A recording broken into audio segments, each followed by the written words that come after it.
So do you ever think about how the production level codes are made? First of all, they design a system architecture. So on the today's video, we will learn about the system architecture of authentication authorization. So guys, welcome back again. We are in the day 3 of backend series with assist of AI. Without any delay, let's start.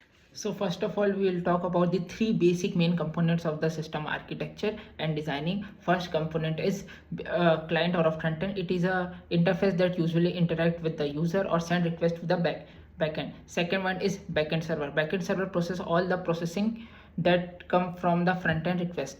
Third one is database. Database store all the information that was provided by the frontend and processed by the backend.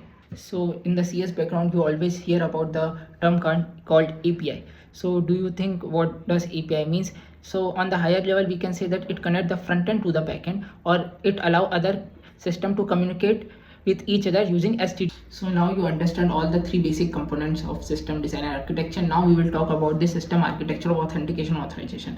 So it is divided in the 4 steps. On the first step, front end send the request in the JSON form to the backend API endpoints. Now, and on the second step, backend verify all the requests that came from the front end with the database. On the third step, the JWT token is created by the backend server and send it to the client in the form of JSON response.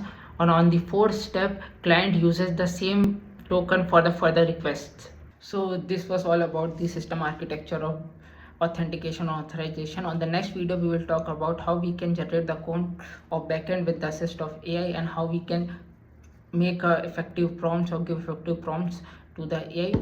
So follow for more content. Bye bye.